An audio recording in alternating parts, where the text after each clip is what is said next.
Jadi tidak sesuai dengan keinginan, menyalahkan Allah, menyalahkan Ustadz, menyalahkan Nabi Muhammad, menyalahkan hijrah, menyalahkan semuanya. Inilah yang disebut dengan bertuhan dengan hawa nafsu. Matihi tatimmus salihat, wassalatu wassalamu ala sayyidis sadat, wa ala alihi wa ashabihi, ahlis siddiqi wal fadaili wal karamat.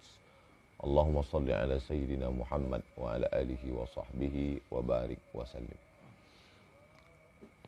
Ada orang yang punya pikiran, lalu pikiran yang ada di dalam kepalanya itu dijadikannya sebagai landasan dalam hidup.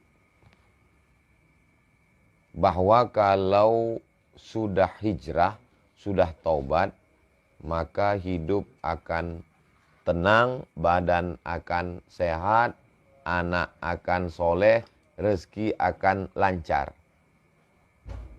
Pertama, pemikiran itu hanya sekedar titik-titik aja. Titik, titik, titik.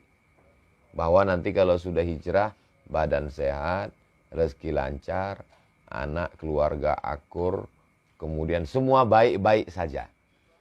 Lalu kemudian, lintasan yang ada dalam pikiran itu menjadi kuat, menjadi baku, menjadi landasan. Bahwa nanti kalau sudah hijrah, sudah tobat, sudah ngaji, anak keluarga akan baik-baik saja, rezeki akan lancar, badan akan sehat. Nah, setelah hijrah, tobat, ngaji, sholat, puasa sunat, sakit pun mulai datang, rezeki pun mulai agak macet-macet. Tidak sesuai dengan keinginan di awal tadi, lalu kemudian mulailah berbisik dalam hati, kalau begitu agama ini tidak benar. Padahal landasan awalnya tadi bukan berdasarkan pengajian atau ajaran agama, tapi hanya sebuah pemikiran. Lalu ketika terjadi tidak sesuai dengan keinginan, menyalahkan Allah, menyalahkan Ustadz, menyalahkan Nabi Muhammad, menyalahkan hijrah, menyalahkan semuanya.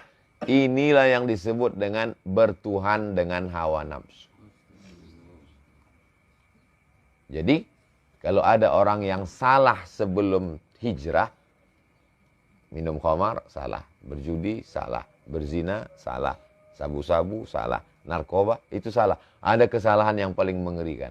Kesalahan pemikiran setelah berhijrah. Dan yang paling mengerikan, orang yang minum khamar tahu dia itu salah.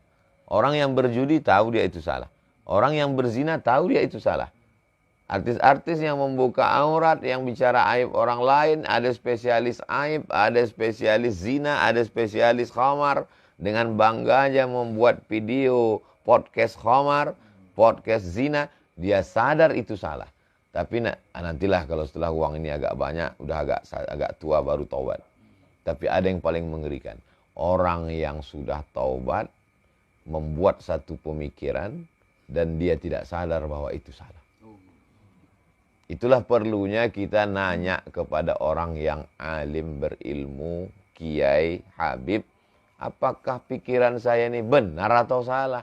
Supaya jangan sampai kita membentuk satu pemikiran, lalu menjadikannya sebagai sebuah landasan, akhirnya menjadi sebuah dogma, doktrin agama yang tak terbantahkan. Bicara tentang masalah sakit, Nabi Ayub pun sakit. Bicara tentang masalah keluarga, Nabi Nuh pun istrinya durhaka dan anaknya durhaka. Bicara masalah rezeki, bagaimana sulitnya Nabi Muhammad SAW, bagaimana sulitnya Nabi Ayub, bagaimana sulitnya Nabi Nuh, bagaimana sulitnya Nabi Musa. Sesungguhnya dalam cerita kisah nabi-nabi itu Allah ingin mengatakan bahwa kalau kau dekat dengan aku, sakit, sulit, susah tetap ada. Jadi makna sesungguhnya hidup adalah wa ma khalaqatul jinna wal insa illa liya'budun. Ibadah. Ketika sakit, sakit itu pun ibadah. Ketika sedang morat-marit itu pun kalau karena Allah maka dia menjadi ibadah. Jangan kita pahami bahwa yang namanya ibadah itu hanya sholat tahajud, sholat witir, sholat duha. Yang namanya ibadah itu hanya baca Quran, baca tabarak.